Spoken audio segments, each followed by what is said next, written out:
Ryan had a problem that most people would laugh at. He was rich, really rich.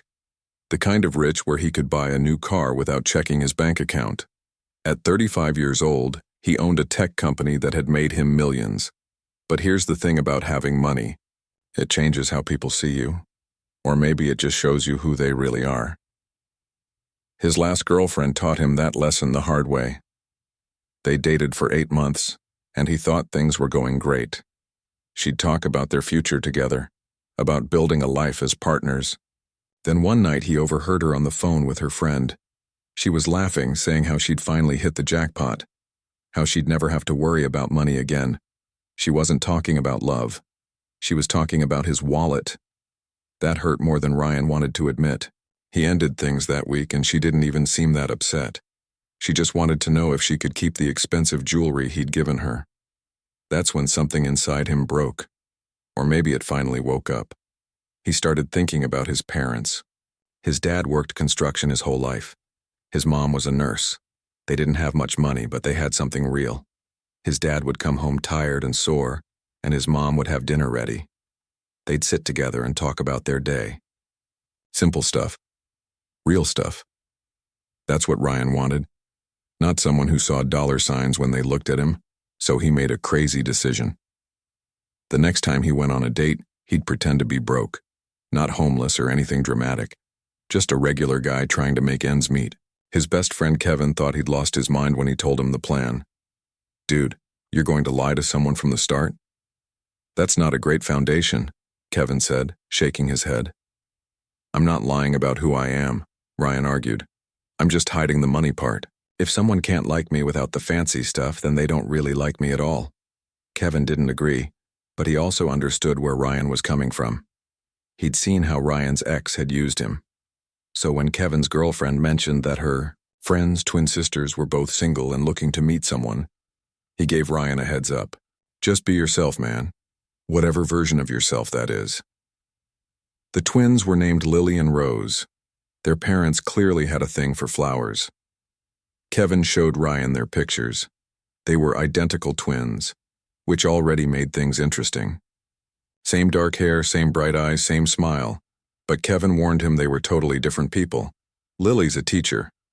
Like she really cares about kids and making a difference. Rose is more into the glamorous life. She's got a big following on social media, does the whole influencer thing. Both nice, just different priorities. Ryan agreed to meet them both. Not at the same time, that would be weird. But Kevin arranged for all of them to grab coffee together as a casual introduction. Then Ryan could see if he clicked with either of them. The night before, Ryan prepared. He went to the back of his closet and found his oldest jeans, the ones with a small tear in the knee that he'd kept for painting or yard work. He picked out a plain t-shirt and a jacket he'd had since college. Nothing fancy, nothing that screamed money. He looked at himself in the mirror and barely recognized the guy staring back. His usual look involved designer clothes, a nice watch, styled hair. This version of him looked normal, ordinary. It felt strange, but also kind of freeing. The next morning, he made another decision. He drove past his garage full of expensive cars and went to his storage unit instead. Inside was his first car, a beat-up sedan he'd bought when he was 19. He'd kept it for sentimental reasons, even though he never drove it anymore. He turned the key, surprised when it actually started, and headed to the coffee shop. Kevin was already there with his girlfriend Beth and the twins. Ryan took a deep breath before walking in. This was it. Time to see if anyone could like him for who he was, not what he had. "Hey, there he is," Kevin called out, waving him over. Ryan slid into the booth, suddenly nervous. Up close, the twins really were identical, but the differences Kevin mentioned became obvious quickly. Lily wore a simple sweater and jeans, no makeup, or at least not much. Her smile was warm and reached her eyes. She asked him questions right away, seeming genuinely interested in his answers. Rose, on the other hand, was dressed like she was about to do a photo shoot. Perfect makeup, designer purse on the table, nails done professionally. She was on her phone when he arrived and barely looked up. "So Ryan, what do you do?" Lily asked, leaning forward with interest. This was the moment. Time to commit to the plan. "I'm a graphic designer, freelance mostly, You know, working from home, finding clients wherever I can. It's pretty unpredictable, but I like the creative freedom. That sounds amazing, Lily said. I love creative people. I teach third grade, and I'm always looking for ways to make lessons more visual for the kids. What kind of stuff do you design? Ryan relaxed a little. He'd actually studied design in college before switching to business, so he wasn't completely lying. They talked about art and colors and how kids learn differently. Lily's passion for teaching was obvious. She lit up talking about her students, about the kid who finally understood fractions or the shy girl who'd started raising her hand in class. Rose finally put down her phone and joined the conversation. Freelance, huh? So is that steady income or more of a side hustle thing? There it was, the money question. Already. It varies, Ryan said carefully. Some months are better than others. I get by. Rose's expression changed slightly. Not dramatically, but Ryan noticed. It was like watching someone mentally cross something off a list. The coffee hangout lasted about an hour. Kevin and Beth had to leave for another commitment, and Rose said she had a meeting with a brand sponsor. That left just Ryan and Lily. Want to walk around for a bit? Lily asked. It's such a nice day. They ended up walking through the park near the coffee shop. Lily talked more about her students, about her own family. She was the older twin by 3 minutes, something she joked about. Her parents owned a small restaurant in the neighborhood where she grew up. Money was tight sometimes, but they were happy. What about you? She asked. Tell me about your family. Ryan told her the truth about his parents, about his dad's construction work and his mom's nursing career, about how they taught him to value hard work and honesty. He just left out the part about how his company had made him wealthy enough to retire tomorrow if he wanted. When they finally checked the time, 3 hours had passed. Ryan couldn't remember the last time he'd enjoyed a conversation that much. Lily wasn't checking her phone every 5 minutes or name-dropping expensive restaurants. She was just present, just real. I'd like to see you again, Ryan said as they walked back to the parking lot. If you're interested. I'd like that too, Lily smiled. Then they reached the cars and Ryan saw Lily glance at his old sedan. If she was disappointed, she didn't show it. She just smiled and waved as she got into her own modest car, a small sedan that had definitely seen better days. As Ryan drove home, passing his storage unit and pulling back into his garage full of luxury cars, he felt something he hadn't felt in a long time: hope. Maybe this crazy plan would actually work. Maybe he'd finally found someone who could see him, really see him, not just his bank account. His phone buzzed. A text from Rose. Hey, it was nice meeting you. I don't think we're a great match, though. You seem nice, but I'm looking for someone at a different place in life. Hope you understand. Ryan laughed. That was fast. He texted back a polite response. No hard feelings. Then another text came through. This one from Lily. Thanks for today. I haven't talked to someone that easy to talk to in a long time. Coffee again soon? Ryan smiled at his phone like a teenager with his first crush. Definitely. How about Thursday? Perfect. He sat in his luxury car in his expensive garage wearing his old torn jeans and college jacket and felt richer than he had in years. Not because of the money, because maybe, just maybe, he'd found something money couldn't buy. Something real. Thursday came faster than Ryan expected. He met Lily at a small diner she suggested, the kind of place with checkered floors and coffee that cost $2. It was perfect. They ordered burgers and talked about everything and nothing. Time disappeared when he was with her. Over the next 3 weeks, they saw each other 5 more times. Each date was simple: a walk by the river, making dinner at her apartment, watching old movies on her couch. Ryan had been on expensive dates before. Fancy restaurants where the menu didn't list prices, exclusive clubs where you needed to know someone to get in. None of those nights came close to the feeling of sitting on Lily's worn couch, sharing a bowl of popcorn, and laughing at a comedy from the 80s. Her apartment was small, 1 bedroom in an older building where the elevator was broken more often than it worked. But she'd made it cozy: plants on the windowsill, photos of her students on the fridge, books everywhere. It felt like a home, not just a place to sleep. One evening, while they were cooking pasta together, Lily told him something that made his chest tight. "I know this is going to sound silly," she said, stirring the sauce, "but I started this thing 3 years ago. Every month I take $50 from my paycheck and buy school supplies. Notebooks, pencils, crayons. I keep them in my classroom, and when I notice a kid who doesn't have what they need, I just quietly give it to them. I never make a big deal about it." "That's not silly," Ryan said. "That's incredible. Teachers don't make much," she continued, her voice soft. "And some of these kids, their parents are working 2 or 3 jobs just to keep the lights on. They shouldn't have to choose between buying their kid a notebook or buying groceries, so I help where I can. It's not much, but it matters to them."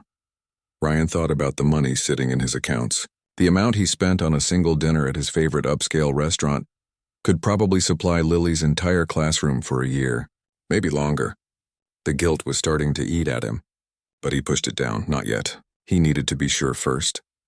"You're amazing," he said, and he meant it. Lily blushed and changed the subject, asking about his day. Ryan told her about a fictional design project he was supposedly working on. The lies were getting easier, which made them feel worse. But every time he thought about coming clean, fear stopped him. What if she left? What if everything changed? The contrast with Rose couldn't have been sharper. After that first meeting, Rose had texted him once more a week later. Apparently she'd asked around and heard he drove an old car and lived simply. She sent a message that said, "Just being honest, I need someone who can keep up with my lifestyle. No hard feelings." Ryan didn't take it personally. Actually, he felt relieved. Rose had saved them both time by being upfront. At least she was honest about what she wanted, even if it was shallow. But then something happened that made Ryan see a different side of the situation. He was meeting Lily at her favorite coffee shop one Saturday morning. He arrived early and decided to grab their drinks as a surprise. While he was waiting at the counter, he heard a familiar voice at a nearby table. Rose. She was with a group of friends, and they were talking loudly enough that he couldn't help but overhear. "So I'm seeing this new guy," Rose was saying. "Total opposite of that last one Beth set me up with. This one actually has ambition. He's in finance, drives a nice car, takes me to real restaurants. That's what I'm talking about." Her friends laughed, and one of them asked, "What was wrong with the other guy? The designer?" "Please," Rose scoffed. He was nice enough, I guess, but he was clearly struggling. Old car, talked about money being tight. "I'm not trying to be someone's financial savior, you know? I work hard on my brand. I deserve someone who matches my energy." Ryan felt his face get hot. Not because he was offended exactly, more because he realized how shallow the whole situation could look from the outside. But then Rose said something that really got to him. "Honestly, I don't know what Lily sees in him. She's still dating him, can you believe that? My own sister wasting her time on a guy who's going nowhere. I tried to tell her, but she got all defensive. Said some nonsense about how he's kind and genuine. Like that pays the bills." "Maybe she actually likes him," one of her friends suggested. "Lily's always been like that," Rose sighed. "Too nice for her own good. She'll figure it out when she's tired of struggling." Ryan grabbed the coffees and left before Rose could spot him. His hands were shaking a little. Not from anger.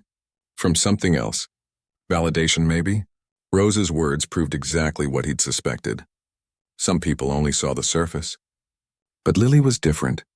She was dating him, believing he was broke, and she didn't care.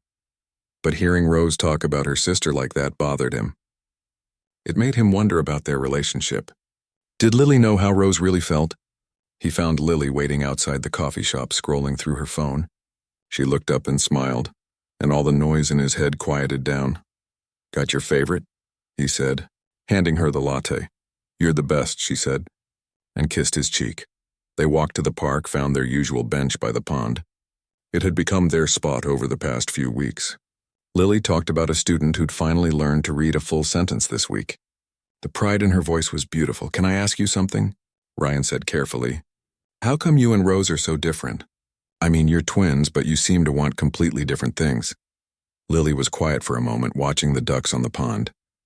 "We grew up the same way," she finally said. "Same house, same parents, same amount of money, which wasn't much. But somewhere along the way, we just took different paths. Rose always wanted more. Not in a bad way, necessarily. She wanted the nice things, the glamorous life. She worked really hard to build her social media following. And good for her. She got what she wanted. And you? I wanted to matter, Lily said simply. I wanted to do something that helped people. Teaching doesn't pay much, and I'll probably never own a fancy car or a big house. But when a kid who's been struggling suddenly understands something, and you see their whole face light up, that feeling is worth more than any paycheck could ever be. Ryan had to look away because his eyes were getting wet. Here was this woman making poverty-level wages, spending her own money on supplies for other people's kids, and she was talking about it like she was the lucky one. You're going to make me cry, he said, trying to laugh it off. Sorry, she laughed too. I get passionate about it. My friends are always telling me I need to talk about something else besides work. No, Ryan said firmly. Don't apologize for caring about something. The world needs more people like you. She squeezed his hand and they sat in comfortable silence for a while. That night, Ryan lay in his king-sized bed in his penthouse apartment, staring at the ceiling. The guilt was getting worse. He'd been seeing Lily for almost a month now, and the feelings were real. Really real. The kind of real that kept him up at night, that made him check his phone hoping for her texts, that made him smile randomly throughout the day just thinking about her. But he'd built it all on a lie. Every time she talked about her budget or worried about making rent, he stayed quiet. Every time she insisted on splitting the bill because she knew he was struggling, he let her. He was letting her believe something that wasn't true, and it was starting to feel less like protecting himself and more like betraying her. His phone buzzed. A text from Lily. Just got home. Thanks for today. I really like spending time with you. Me too, he typed back. Sweet dreams. Hey, random question, she wrote. Would you want to come to my school's fundraiser next Friday? It's nothing fancy, just a bake sale and some games. But it would mean a lot if you were there. Ryan smiled. I'd love to. Fair warning, you'll probably get recruited to help run the ring toss booth. Teachers are shameless about asking for volunteers. I'm prepared for the consequences. She sent back a laughing emoji and a heart. Ryan stared at that heart for probably too long. The fundraiser was exactly what Lily described. The school gym was decorated with handmade banners and balloons. Kids were running everywhere, high on sugar and excitement. Parents were manning different booths, looking tired but happy. And there was Lily, in the middle of it all, somehow managing to be in 5 places at once. She introduced Ryan to everyone as her boyfriend. That was new. They hadn't put a label on it yet, but hearing her say it made his heart race. This is Ryan, she told her principal, a kind-looking older woman. He's a graphic designer. Very talented. Oh, wonderful, the principal said. We could use help with our newsletter design. It's terrible right now. Would you be interested? We can't pay much, but I'd be happy to help, Ryan said. No charge. For the kids, the principal looked like she might cry. Thank you. Truly. Ryan spent the next 3 hours running the ring toss booth with the enthusiastic 8-year-old named Tommy as his assistant. Tommy took the job very seriously, making sure every kid got a fair chance and cheering loudly when someone won.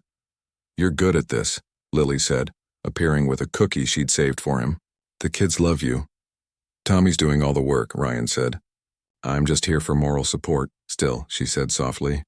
It means a lot that you came, that you're here helping. Looking around at the modest gym, at the homemade decorations and the dedicated teachers and the excited kids, Ryan felt something shift inside him. This was real life. This mattered. And Lily was right in the center of it, making it all happen. That's when he knew he was in trouble. Not the bad kind. The scary, wonderful, can't imagine life without her kind. He was falling in love with her. Hard. And he still hadn't told her the truth. Ryan knew he had to tell Lily the truth soon. The guilt was eating him alive. But every time he worked up the courage, something stopped him. Fear, mostly. Fear of losing what they had. Fear of seeing disappointment in her eyes. Fear that she'd think everything between them was fake. But he needed to know one more thing. He needed to be absolutely certain about who she was. So he did something he wasn't proud of. He tested her. One more time. It was a Tuesday evening, and they were supposed to meet for dinner at her place. Ryan called her that afternoon, and when she picked up, he made his voice sound stressed and worried. Hey, are you busy? He asked. Just finishing up some grading. What's wrong? You sound upset. Can I come over early? I need to talk to you about something. The concern in her voice was immediate. Of course. Come now if you want. Are you okay? Yeah, I'll explain when I see you. 20 minutes later, he was sitting on her couch while she made tea. He'd rehearsed this on the drive over, but actually saying the words felt harder than he expected. My freelance work has dried up, he said, staring at his hands. Like completely. I've been reaching out to old clients, applying for new projects, and nothing's coming through.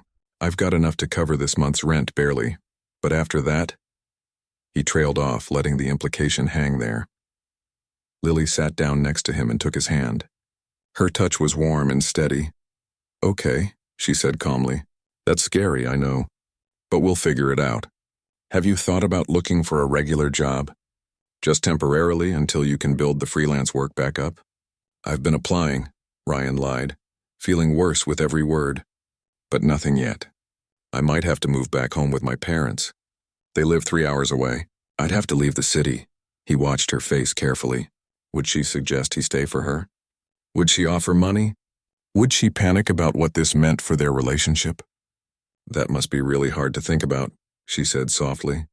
I know you value your independence. Living with parents as an adult is tough even when they're supportive. I don't want to leave, Ryan said, and that part was honest. But I can't ask you to— Stop, she interrupted. Before you say whatever you're about to say, just stop. First of all, you're not leaving yet. It's only Tuesday.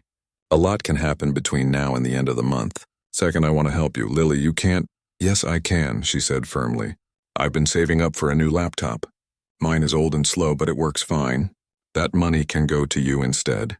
It's not a lot, maybe $800, but it could buy you another month to find work. Ryan felt like someone had punched him in the stomach. $800. That was probably a significant chunk of her savings, money she'd been carefully putting aside dollar by dollar on a teacher's salary. I can't take your savings, he said. It's not taking, it's borrowing. You can pay me back whenever. No interest, no pressure. And honestly, it's not even about the money. It's about not giving up yet. You're talented, Ryan. Your design work is good. Sometimes the market is just slow. But that doesn't mean you should give up on your dream and move back home. She got up and went to her desk, pulling out a notebook. I've also been thinking. I have friends who own businesses. Small stuff, nothing fancy, but they need graphic design work. My friend Carol owns a bakery and hates her current logo. My parents' restaurant could use a menu redesign. Let me make some calls, okay? I can get you some work. Ryan just stared at her. She was trying to save him. This woman who had to budget carefully for everything, who spent her own money on school supplies for her students, who was saving for a laptop she clearly needed, was ready to give it all up for him. Why are you doing this? He asked quietly. Lily looked at him like the answer was obvious. Because I care about you. Because when you care about someone, you help them. That's what people do. But what if I can't pay you back right away? Then you can't, she shrugged. Money comes and goes, Ryan, but good people? People who make you laugh? Who you can talk to for hours, who help run ring toss booths at school fundraisers? Those people are rare. I'm not going to lose you over money. Ryan had to look away because his eyes were burning.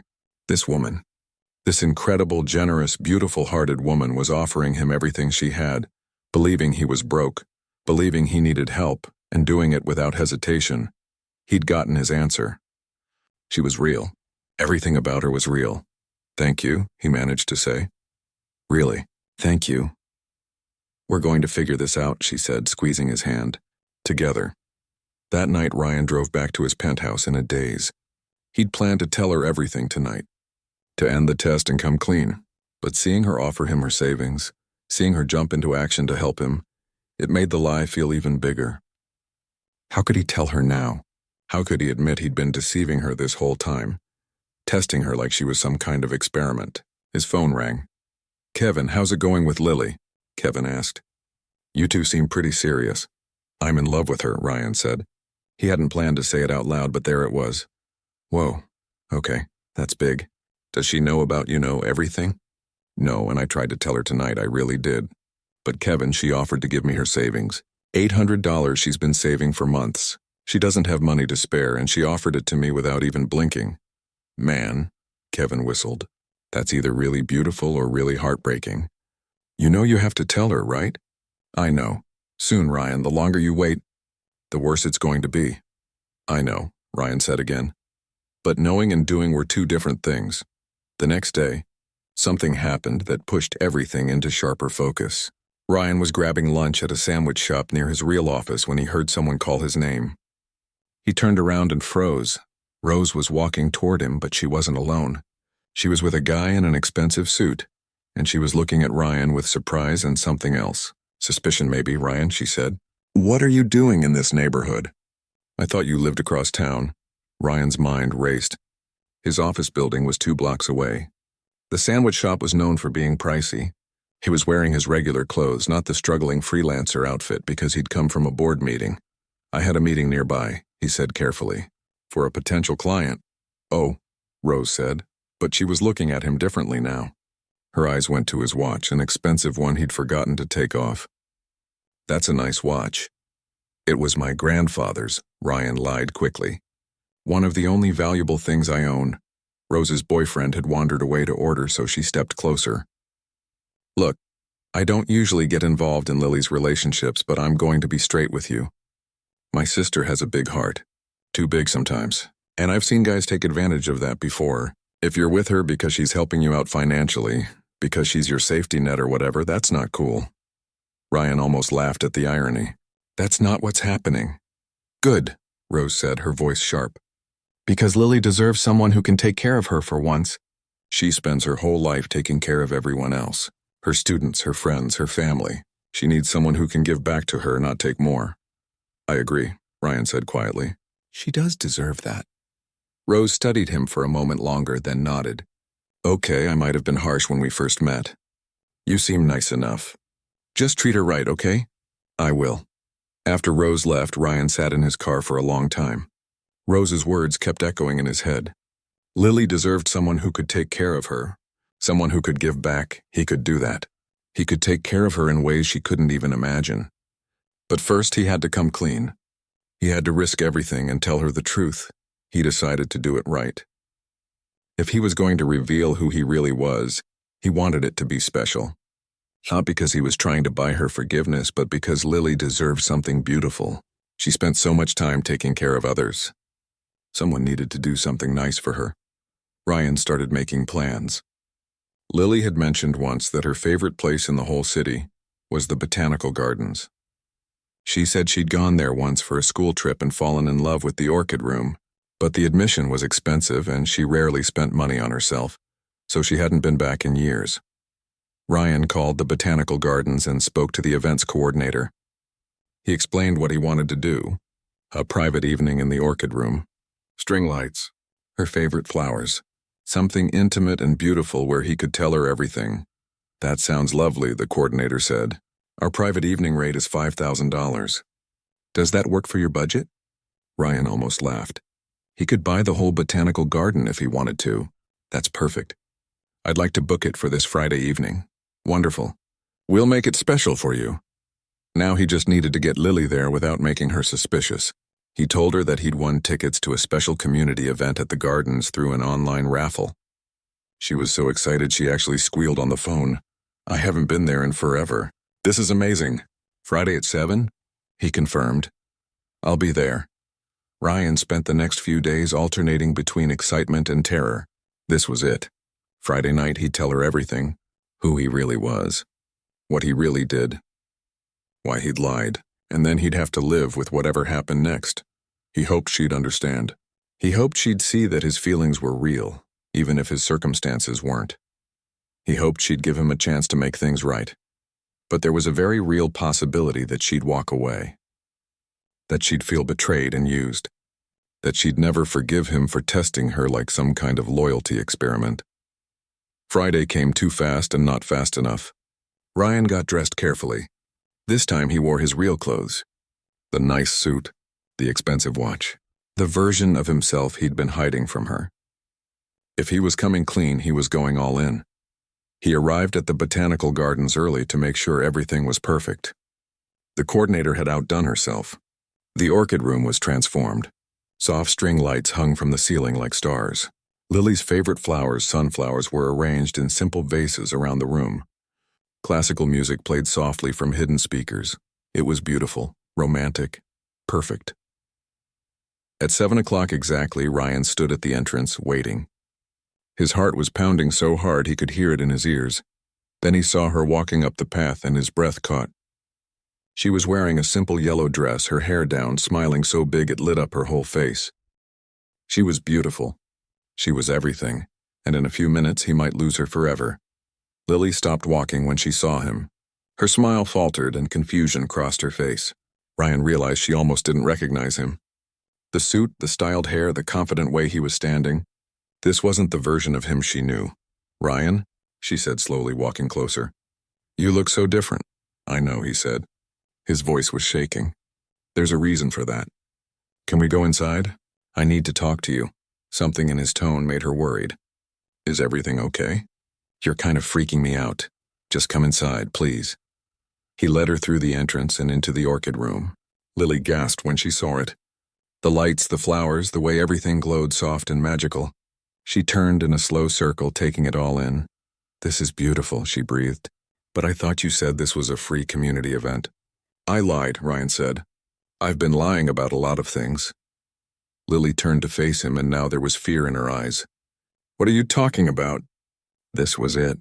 The moment everything changed. Ryan took a deep breath and let the words come. "My name is Ryan, that part's true. But I'm not a struggling freelance graphic designer. I own a tech company. A successful one. I'm wealthy, Lily, really wealthy. The old car, the simple clothes, the money problems, all of it was fake. I was pretending to be poor to see if someone could like me for who I am, not for my money."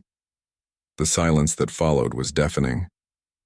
Lily just stared at him, her face going through about a dozen different emotions. Confusion, disbelief, understanding, and then something that looked like pain. "You're joking," she finally said. "This is some kind of weird joke." "I'm not joking. I'm sorry. I know this is a lot, but please let me explain." "Explain?" Her voice was rising. "You want to explain why you've been lying to me for over a month? Why you let me believe you were struggling when you're actually rich? Why you let me offer you my savings?" That last part hit her harder. Ryan could see it. Her face crumpled and she covered her mouth with her hand. "Oh my God," she whispered. "I offered you my savings. I tried to help you find work. I introduced you to my friends as someone who needed jobs. And you were rich the whole time?" "I know how this looks," Ryan said desperately. "But my feelings for you are real. Everything we shared, all those conversations, the time we spent together, that was all real." "How can you say that?" Lily's eyes were filling with tears. "You built our entire relationship on a lie. You tested me, Ryan. Like I was some kind of experiment. Like I had to prove I was worthy of knowing the real you. It wasn't like that. Then what was it like?" She was crying now, angry tears streaming down her face. "Because from where I'm standing, it looks like you were playing games with me. Did you think it was funny? Watching me struggle to help you when you didn't need help at all? No." Ryan stepped forward, but she stepped back. "Lily, please. My last girlfriend was with me for my money. She didn't care about me at all, just what I could give her. I got scared. I wanted to find someone who could see past all that. So you lied to me? That was your solution?" Lily's voice cracked. "You know what the worst part is? I trusted you. I told you things I don't tell anyone. I shared my struggles, my dreams, my students' stories. I was completely open with you. And the whole time you were hiding behind this fake version of yourself. I wanted to tell you so many times," Ryan said, his own voice breaking. "Every day I wanted to come clean, but I was scared of losing you.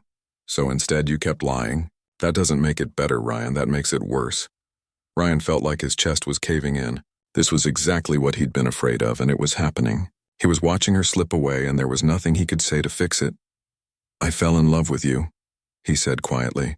"I know I don't have the right to say that now, but it's true. These past weeks with you have been the happiest I've been in years. The person I was with you, that was the real me. The only thing fake was my financial situation." Lily shook her head, wiping at her tears. "You don't get it. It's not just about the money. It's about trust. How can I trust anything you told me? How do I know what was real and what was part of the act?" "Ask me anything," Ryan pleaded. "I'll tell you the truth about everything." "The truth?" Lily laughed bitterly. "I don't even know what that means anymore." "Did you even go to my school's fundraiser because you wanted to? Or was that part of the test too?" "I went because I wanted to be there with you. Because seeing you with your students made me happy. And when I offered you my savings, what were you thinking then? Were you congratulating yourself for finding someone pure enough to pass your test?" "I was hating myself," Ryan said honestly. "I felt sick, Lily. Seeing you offer me everything you had, knowing I didn't need it, knowing I deceived you into thinking I did. That's when I knew I had to tell you. That's why we're here. In this expensive private event that you rented out. Lily gestured around them. Is this supposed to make it better? You throw money at the problem and I'm supposed to forgive you? No, Ryan said. I just wanted to do something nice for you. You mentioned loving the orchid room and I wanted to give you that. Not to buy forgiveness, just to show you that I listened, that I care. Lily was quiet for a long moment, looking at the flowers and lights around them. When she spoke again, her voice was softer but no less hurt. I need to ask you something, and I need you to be honest. Did you laugh at me? When I was trying to help you? When I was worried about your money problems, did you think I was foolish? God, no, Ryan said immediately. Lily, I thought you were incredible. I still think that. You're the most generous, kind, genuine person I've ever met. Watching you try to help me, it made me fall even more in love with you. It also made me realize what a horrible thing I was doing. Then why did you keep doing it? Because I'm a coward, Ryan admitted. Because I was terrified that if you knew the truth, everything would change. And I was right, wasn't I? Look at us now. Lily wrapped her arms around herself, looking small and sad in her yellow dress. You should have trusted me. You should have given me the chance to know the real you from the start. Instead, you made that choice for me. You decided I couldn't handle knowing about your money, so you lied. You're right, Ryan said. You're absolutely right. I was selfish and wrong, and I'm sorry. I'm so sorry, Lily. She looked at him, really looked at him, and Ryan saw the moment something broke between them. It was like watching a door close. I can't do this, she said quietly. I can't be with someone who doesn't trust me. Who thinks it's okay to lie for weeks just to protect themselves? Please don't go, Ryan said, but he knew it was useless. He could see it in her eyes. She'd already made her decision. I need to leave, Lily said. She was trying to hold it together, but her voice was shaking. I need time to think. Can I at least drive you home? No, she said firmly. I'll get a cab. She walked past him and Ryan didn't try to stop her. What could he say? She was right about everything. He'd lied, he'd tested her, he'd broken her trust. The fact that he'd done it out of fear didn't make it okay. At the door of the orchid room, Lily turned back. You know what the saddest part is? I was falling in love with you too. The guy in the old jeans who helped at the school fundraiser. The one who listened to my stories and made me laugh. I thought I knew him. But he doesn't exist, does he? He was just a character you were playing. He's real, Ryan said desperately. That guy is me. The money doesn't change who I am. Maybe not, Lily said, but the lying does. Then she was gone, and Ryan was standing alone in a room full of beautiful flowers that suddenly felt like a funeral. He'd spent $5,000 to create the perfect setting for his confession. He'd imagined a dozen different ways this could go. But he'd never really believed she'd walk away. Some part of him had thought that if he explained well enough, if he showed her how much he cared, she'd understand. He'd been wrong. Ryan sank down onto a bench, his head in his hands. Around him, the orchids bloomed indifferently, beautiful and uncaring. The string lights twinkled like they were mocking him. The classical music played on, a soundtrack to his heartbreak. His phone buzzed. For one hopeful second, he thought it might be Lily, but it was Rose. Hey, Lily just called me crying. What did you do? I told her the truth, Ryan said. What truth? That I'm not actually broke. That I've been lying to her about who I am. There was a long silence on the other end. Then, you're kidding me. Please tell me you're kidding. I wish I was. You're rich? Rose's voice went up an octave. This whole time you were pretending to be poor? Why would you do that? Because I wanted someone to like me for me, Ryan said tiredly. Turns out that's not a good reason to lie to someone you care about. Rose was quiet again. When she spoke, her voice was different. Sad maybe, or disappointed. You know, I judged you pretty hard when we first met. Thought you were just another broke guy wasting Lily's time. But she saw something in you. She defended you to me. Said you were kind and real. And now you're telling me it was all fake? My feelings weren't fake, Ryan said. Everything else was, but not that. I hope you know you just broke my sister's heart, Rose said. She doesn't let people in easily. She trusted you, and you used that trust to play games with her. I know, Ryan said. Believe me, I know. Rose hung up without saying goodbye. Ryan sat in the orchid room until the coordinator gently told him they needed to close. He drove home in a fog, barely seeing the road. His penthouse felt empty and cold.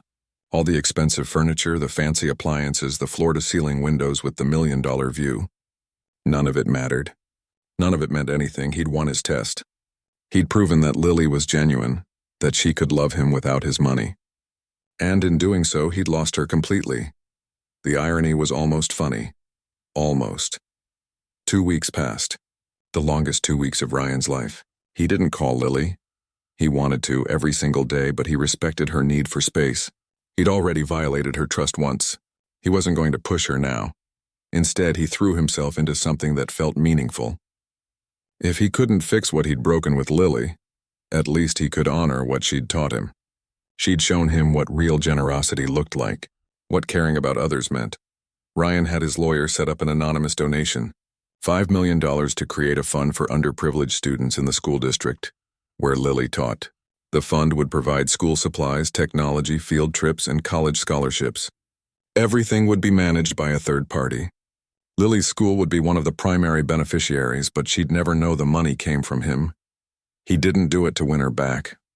He did it because it was right. Because those kids deserved better and he had the power to help. Lily had been helping with $50 a month from her own tight budget. He could do more. He should do more. The donation was processed anonymously. No press release, no publicity, no name attached. Just money going where it was needed. During those 2 weeks, something unexpected happened. Rose called him. "Don't hang up," she said immediately. "I'm not calling to yell at you." "Okay," Ryan said cautiously. "I've been thinking a lot about what happened. About you lying, about Lily, about everything. And I realized something. I owe you an apology too." "You don't owe me anything." "Yes, I do," Rose insisted. "When we first met, I judged you completely on money. I saw your old car and your simple clothes, and I wrote you off. I didn't give you a chance because you didn't meet my checklist of what success looks like. That was shallow and wrong." Ryan was surprised. "I appreciate that." "Watching Lily this past 2 weeks has been hard," Rose continued. "She's heartbroken. But she's also been doing a lot of thinking. And so have I. I've been so focused on building this perfect Instagram life, dating guys with money and status, that I forgot what actually matters."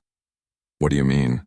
"I mean my current boyfriend is rich and handsome and I'm bored out of my mind with him." Rose laughed sadly. "He talks about his portfolio and his car and himself constantly. Meanwhile, I watched you and Lily together before everything fell apart. You guys actually talked about real things. You made her laugh. You showed up for her school fundraiser without being asked. You didn't do any of that because you had to. You did it because you cared." "I did care," Ryan said quietly. "I still do, I know. That's why I'm calling. Lily's been talking to me about everything. She's processing, trying to figure out how she feels. And I think you should know something. She's not mad about the money. She's not. No. She's heard about the lying, about the lack of trust. But the fact that you're rich? That's not the problem. She keeps saying she wishes you'd just told her from the start. That she would have understood if you'd been honest about your past experiences and your fears." Ryan's chest tightened with regret. "I should have trusted her." "Yeah, you should have. But I get why you didn't. After what your ex did to you, I understand the fear. Doesn't make it right, but I understand it. Why are you telling me this?" Ryan asked. "Because my sister is miserable, and I think you are too. And life's too short to be miserable when you care about each other. I'm not saying she'll forgive you, but I think you should try talking to her again, really talking with full honesty this time. She doesn't want to see me." "She didn't want to see you 2 weeks ago," Rose corrected. "But it's been 2 weeks. People change their minds. Give her a call, Ryan. What's the worst that could happen? She says no? You're already at rock bottom. Might as well try." After they hung up, Ryan stared at his phone for a long time. Rose was right. He had nothing to lose. He was already living in the worst-case scenario. He texted Lily. Just something simple. "I know you need space and I respect that. But if you're ever willing to talk, I'm here. No pressure. I just wanted you to know." He didn't expect a response, so he was shocked when his phone buzzed 5 minutes later. "I'm not ready to see you yet, but maybe we could talk on the phone." Ryan's hands were shaking as he called her. She picked up on the second ring. "Hi," she said softly. "Hi," he said back. "Thank you for giving me a chance to talk." "I'm not promising anything," Lily said. "I'm still hurt. I'm still processing everything, I know, and you have every right to be. I messed up, Lily. Badly. They talked for over an hour. Ryan told her everything this time. About his ex-girlfriend. About the pain of being valued only for his money. About the fear that had driven him to lie. He didn't make excuses. He just laid it all out honest and raw. I was a coward, he said. I was so afraid of being hurt again that I hurt you instead. And I hate myself for that. I wish you'd trusted me, Lily said, and he could hear tears in her voice. I wish you'd given me the chance to know the real you. All of you, I know. I should have. You deserved honesty from the start. Can I ask you something? And I need you to be completely honest while anything. Who are you really? Not the broke version, not the CEO version, just you. If we stripped away the money and the fear and all of it, who is Ryan? Ryan thought about that question for a long time. I'm someone who loves what he does but sometimes feels empty despite his success. I'm someone who values genuine connection more than anything else. I'm someone who makes mistakes but tries to learn from them. I'm someone who fell completely in love with an elementary school teacher who makes the world better every single day. Lily was quiet for a moment. I fell in love with you too. That's why this hurts so much. Past tense? Ryan's voice cracked. I don't know, she admitted. I'm confused. Part of me wants to forgive you and move forward. Part of me is scared you'll lie again. How do I know I can trust you? You can't know, Ryan said honestly. Not for certain. Trust is something we build over time. I broke ours and I know it'll take a long time to rebuild it. If you even want to give me that chance. But I promise you, Lily, I will never lie to you again. About anything. Even if the truth is hard or scary or makes me vulnerable. I need time, Lily said. I'm not saying no. But I'm not saying yes either. I need to think about what I want and whether I can move past this. Take all the time you need, Ryan said. I'll wait. They ended the call with a tentative understanding. It wasn't resolution, but it was something. A possibility. A tiny seed of hope. 3 days later, Lily called him again. This time she sounded different. Confused but also curious. Did you donate money to my school district? She asked. Ryan's heart skipped. What makes you ask that? My principal called me today. Apparently, an anonymous donor just set up a $5 million fund for underprivileged students. It's going to change everything for these kids, Ryan. Everything. And something about the way it was set up, the specific things it covers, it sounds like something someone who understood my students' needs would do. Ryan didn't know what to say. He'd wanted it to be anonymous. But he also didn't want to lie to her anymore. I can neither confirm nor deny that, he said carefully. Ryan. Her voice was firm. Did you do this? Would it matter if I did? Yes, she said. It would matter a lot. Did you donate that money to try to win me back? No, Ryan said honestly. I did it because it was right. Because you taught me what real generosity looks like. You were helping those kids with $50 a month from your own tight budget. I had the ability to do more, so I did. Whether you forgive me or not, those kids deserve better opportunities. That's not about us. It's about them. Lily was crying. He could hear it in her breathing. $5 million, she whispered. Do you know how many lives that's going to change? I hope a lot of them. That scholarship fund, the supplies program, the technology grants. You set it up to address exactly the problems I've been watching these kids struggle with for years. How did you know? Because I listened when you talked about your students. You taught me to see them, to care about them. This is your influence, Lily. You did this. No, she said firmly. You did this. You didn't have to. You could have just walked away. But you did something beautiful and selfless, and you didn't even want credit for it. I don't need credit. I just needed to do something that mattered. They talked for another hour. About the donation. About what it would mean for the kids. About Ryan's desire to make a real difference. Lily told him about a student named Jackson who'd been struggling in school because his family couldn't afford glasses. About a girl named Destiny, who had real talent in art but no supplies to practice with. About all the kids who would now have chances they never had before. Can I see you? Lily asked suddenly. In person? Really? Yeah. I think we need to talk face to face. They met the next day at the park on their bench by the pond. Lily looked tired, like she hadn't been sleeping well. Ryan probably looked the same.